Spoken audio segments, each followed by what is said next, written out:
finally we come to Riverspring. 15 years ago, it was one of the region's most flourishing towns. But things slowly worsened, and today Riverspring knows only idle craftsmen and discontent among the peasants. And the death of Lord Alester Sarwyck will not improve matters. That said, his death didn't surprise many people. The poor man was but a shadow of his former self since the disappearance of his eldest son. They say that his daughter is the one who makes decisions since then, and you can see where that has led. Riverspring. It is much changed. Have you been here before?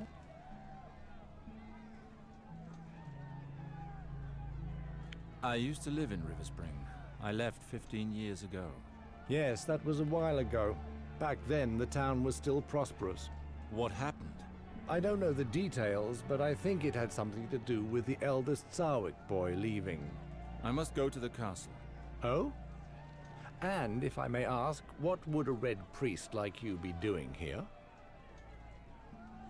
Yeah, too many questions. That is a private matter. Ah, my apologies. In that case, enjoy your stay in Riverspring, my lord. If you should need my services again, please don't hesitate to find me.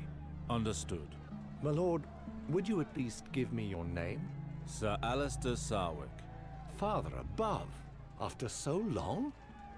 We thought you had disappeared. My sympathies for your father. I did not recognize you. My god R'hllor now watches over him. Thank you for the crossing, ferryman. So, I didn't want the guy asking too many questions, and then I just up and tell him exactly who I am. Okay. Alester Sarwyck. You are Alester, the son of a powerful lord of the Westerlands. Destined for a brilliant future as a lord of Riverspring, you went into exile in the Free Cities after Robert Baratheon's rebellion, taking refuge in the religion of R'hllor, the god of light and love. You are now a red priest at the Temple of Braavos, and you have chosen to devote your life to your religion and your god.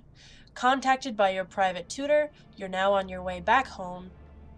You're on your way back to your hometown to attend your father's funeral.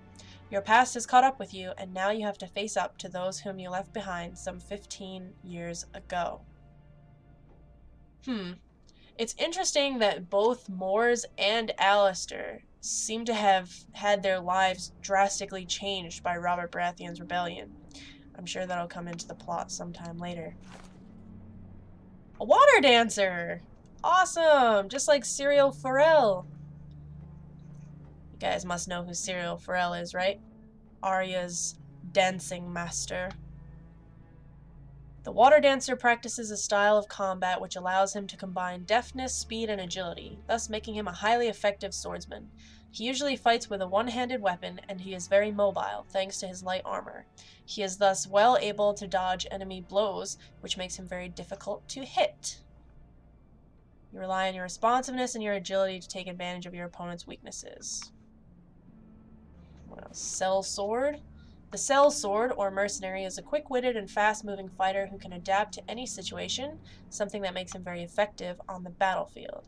He prefers one-handed weapons, in which he has become specialized, and this allows him to inflict significant damage while being able to absorb a good deal of punishment thanks to his medium armor. So, one-handed weapon, but he uses medium armor, and slightly different tactics, it seems. Not quite the same as the water dancer. An archer! Oh, okay, so I can actually be an archer with Alester. He's a warrior who specializes in fighting at a distance. His scouting duties mean that he must travel light, and as such an archer is generally seen clad in light armor. An archer is still a capable hand-to-hand fighter, but he prefers to immobilize targets and maintain separation between himself and his foes. It's really tempting. I almost want to make Alester a crossbowman. Just because I went with a swordsman for Mors, a double-handed swordsman. But, no, sorry, a sword and shield. I went with a sword and shield build for Mors. And it would be nice to do something different with Alester, but I don't usually play long-distance fighters. I like to play melee builds in RPGs. I don't like to play archers. I don't even like to play mages because they're usually, you know, they hang back in the battle and attack from a distance, whereas I like to get, you know, right into the thick of it. So I think I'm going to play a water dancer for Alester. Partly because Serial Pharrell is awesome, and yeah, he was one of my favorite characters in A Game of Thrones. So, water dancer it is. I'm definitely going to put some points into intelligence because, again, the way Mors recovers energy so slowly, it's killing me. So I'm going to put 2 into intelligence, 1 into endurance, so my health recovery is alright. And I'm going to put the rest into agility because, of course, a water dancer has to be agile. Stance points. Okay. Disorient your opponent with a savage attack to reduce his accuracy. Fierce as a wolverine. Alright. Light as a feather. Quick. Oh, that's so neat. I just realized that these moves are named after the sort of the water dancer mantra, I guess you could say. Very similar to the lessons that Serial Pharrell taught to Arya. Light as a feather. Calm as still water. Fear cuts deeper than swords. And all those. Retaliation. You are in a defensive position to strike back. Ideal if you are surrounded. Yeah, that sounds good. I guess that, yeah, look at all that. Counterattack, dodge plus 10%. Yeah, I'm gonna go with that. And I'm gonna go with this one because it's an immobilizing move.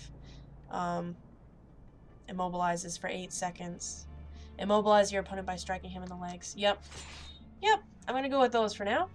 This is going a lot faster than when I made Mors. I guess because I sort of know what I'm doing.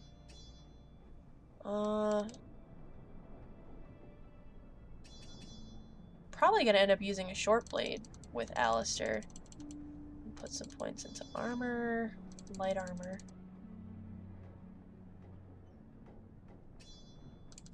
Make that 20, 17, 18. Alright, yeah. Swords, short swords, and light armor. That's all a water dancer needs.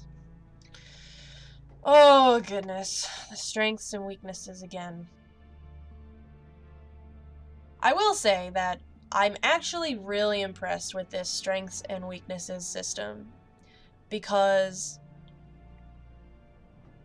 Game of Thrones is not your average uplifting fantasy story. You know, the good guys don't always win. A lot of times the bad guys win and the good guys lose. So it's more realistic. It's grittier than most fantasy. And so it only makes sense that a Game of Thrones RPG should also be realistic and gritty. So I really like this feature. You know, I've never seen this ever in another RPG where you have to balance out your strengths with weaknesses.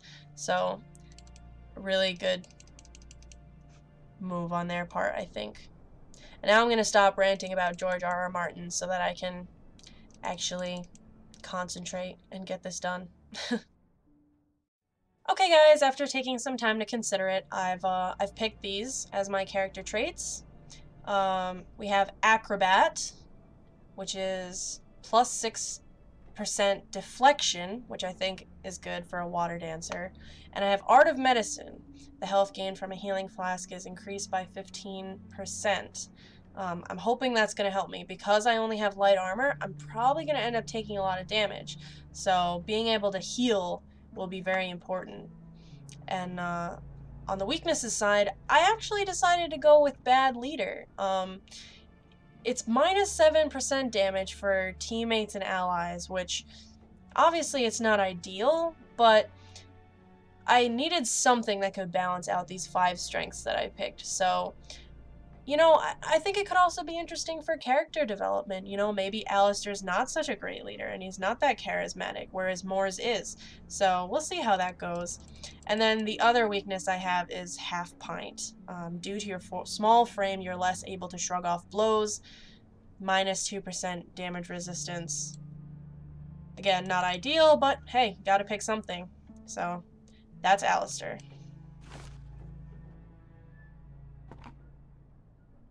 For all the days gone by, go to Riverspring Castle to attend your father's wake.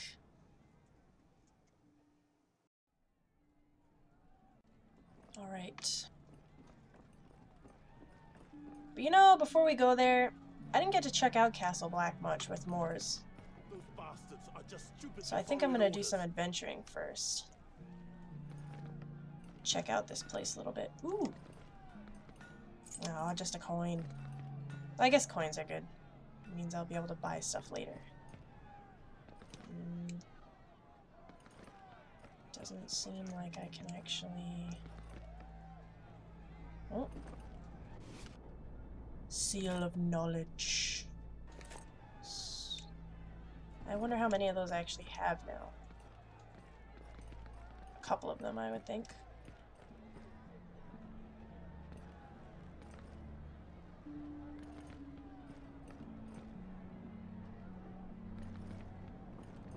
Don't hang around here, priest. We don't take well to new faces round here. Oh, that's good. In case you're not familiar with the religions of George R. R. Martin's world, there are a couple of them. There are a bunch of them, actually.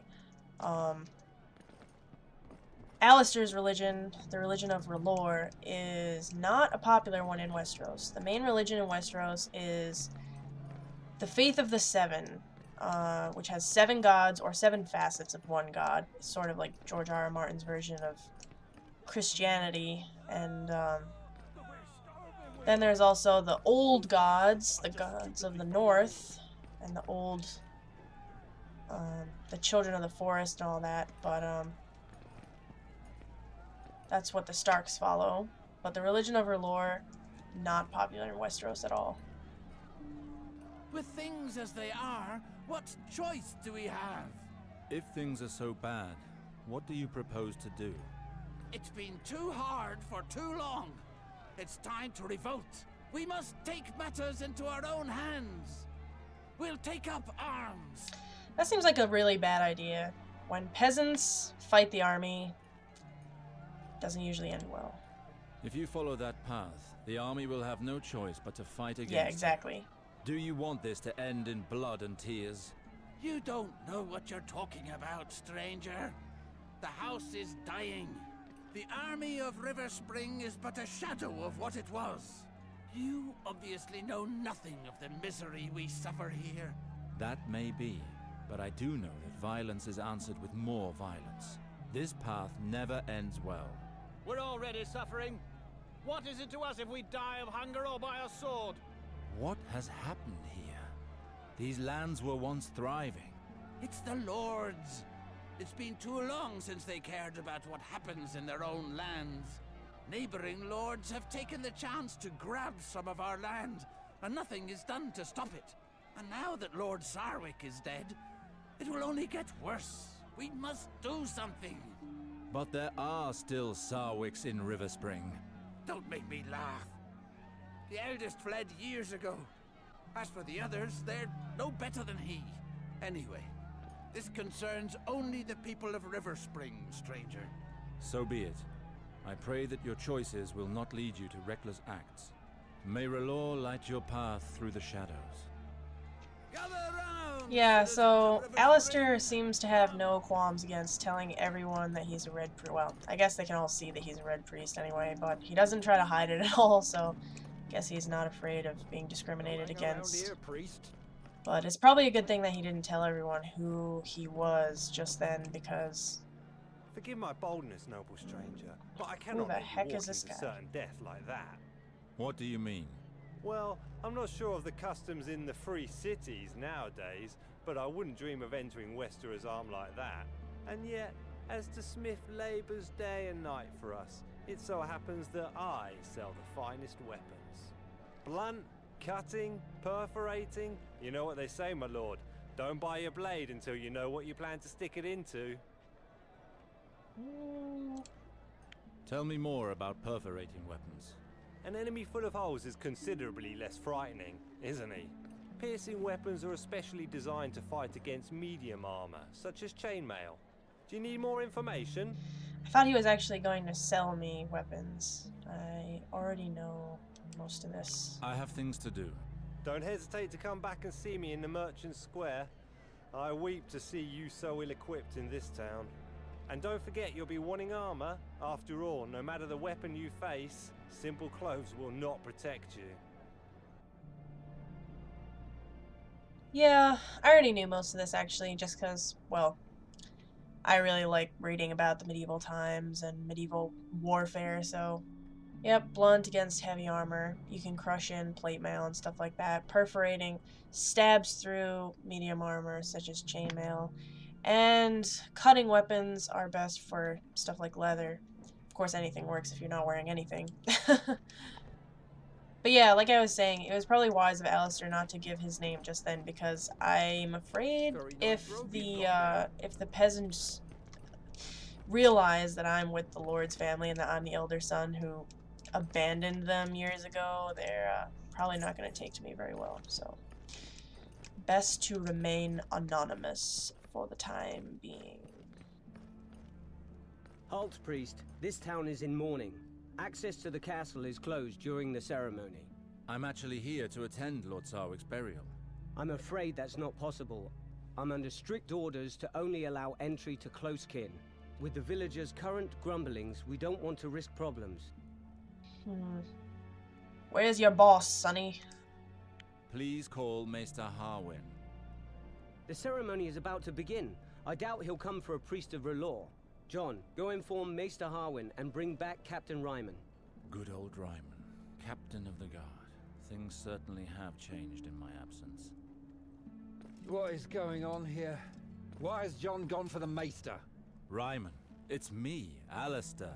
Several hells! Alester? Graydon, I told you only family. That excludes peasants, dogs, and cravens who abandon their families. Yeah, this is my home. Enough, Ryman. However long I was absent, this house is still mine. How dare you?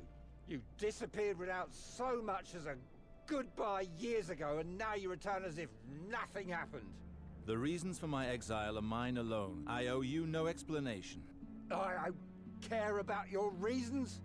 It's your fault that Lord Sarwyck is dead. You've lost your head, cousin. Your departure destroyed him. He was never the same again. Your judgment is clouded, Ryman. I can smell the ale on your breath from here. What? Stand back! I'll make you eat your words, priest! Oh dear. Oh! Ah! He has a lot more armor than I do. I didn't think I was gonna end up fighting this guy. Just let me through!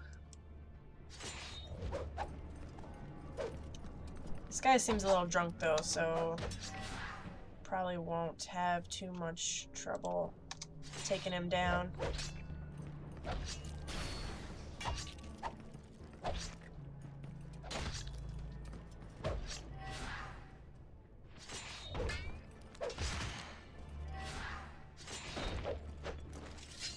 Oh.